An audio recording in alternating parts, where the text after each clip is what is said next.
My name is Harmon. Welcome to part one of our Make It Fair four-part series, Who Knew Healthcare Was So Complicated? On March 23rd of 2010, President Barack Obama signed the Affordable Care Act. Was it perfect? No, far from it. And while we could debate the why and how the ACA had a lesser impact than the healthcare system it was based on, the system Mitt Romney instituted while he was governor of Massachusetts, there's no question the law had an overwhelmingly net positive effect on the country, giving tens of millions of uncovered Americans access to affordable health care. But regardless of that fact, ever since the ACA was signed into law, congressional Republicans have been on a mission to repeal it. The chance to finally do so came with the election of Donald Trump, who made vague promises of great health care plans that would cover everyone, though it became clear to even him that health care was a much more complicated issue than he ever imagined.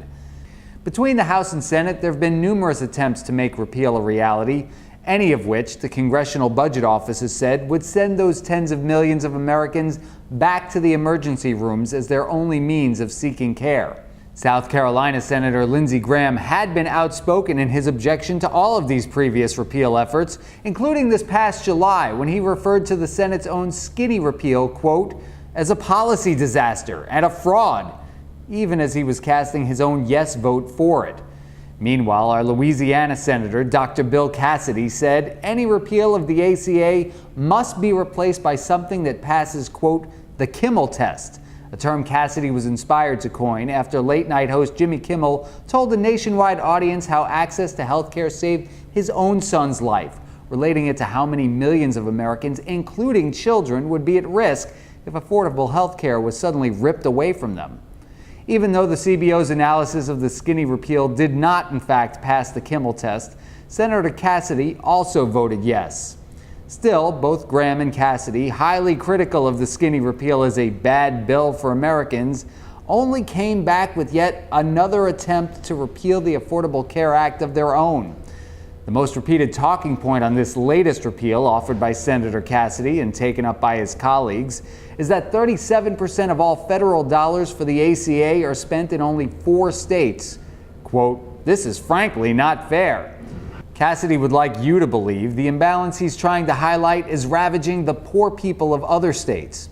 His 37% remark might have made for a good soundbite, unless you realize the 4 states in question all have large populations and all accepted the Medicaid expansion offered to every state by the ACA, which more than reasonably accounts for that 37% of spending. It's pretty rich for Cassidy to be speaking in terms of fairness to other states when it was the governors of those states who declined the Medicaid expansion, not the Affordable Care Act itself that was further ravaging the already ravaged poor and vulnerable. Are you at all getting the impression that Dr. Cassidy's oath as a physician to first do no harm is in conflict with something else? Something he places in higher priority over keeping affordable health care within reach of millions of Americans, including a large percentage of Louisianans. Meanwhile, the Graham-Cassidy bill appeared to go even further in terms of spreading the pain around to an even larger number of Americans than previous repeal attempts. It's hard to know for sure, as the Senate was attempting to jam Graham-Cassidy through so fast, the Congressional Budget Office didn't have the time to offer a full score. But what analysis the CBO could offer revealed Graham-Cassidy to be devastating. All this begs the questions: why would Senators Graham and Cassidy bother voting yes for bills they thought were bad for Americans in the first place? And why would they then offer something even worse? Well, you know what we say here at Make It Fair, just follow the money. Wealthy donors like the Koch brothers, for example, are threatening to turn off the flow of money to the 2018 campaigns if the politicians they fund are unable to repeal the Affordable Care Act, and their time to do so is about up, as all of these Obamacare repeal efforts have been done through a mechanism called budget reconciliation. It's a procedural maneuver that limits debate on any piece of legislation to only 20 hours, disallows any attempt to filibuster, and bypasses the necessary 60-vote threshold needed for most items on the Senate floor, requiring only 51 votes for passage, which could always include a tie-breaking vote cast by the vice president should the Senate split 50-50.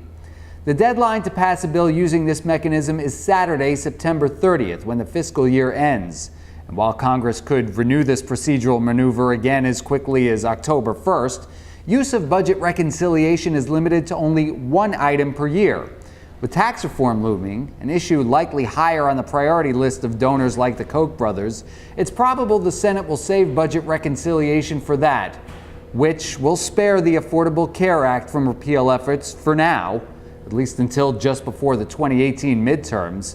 But if given the chance, you can bet repeal enthusiasts in Congress will go for it again, no matter how much damage it would cause the American people in their service to the richest among us. As usual, we want to know what you think. Should your access to health care be in the hands of wealthy political donors, or should our elected officials be working to provide affordable options for the people they represent? Is health care a right or a privilege? You can leave your comments on our website, makeitfair.com, where you can also become a member if you'd like to join us in the fight to make it fair. Plus, you can always like us on Facebook and follow us on Twitter. And on the next edition of Who Knew Healthcare Was So Complicated, repeal or no repeal? Why the insurance companies actually lobbied against all these Trump-era healthcare repeals. For Make It Fair, my name is Harmon. Thank you for watching.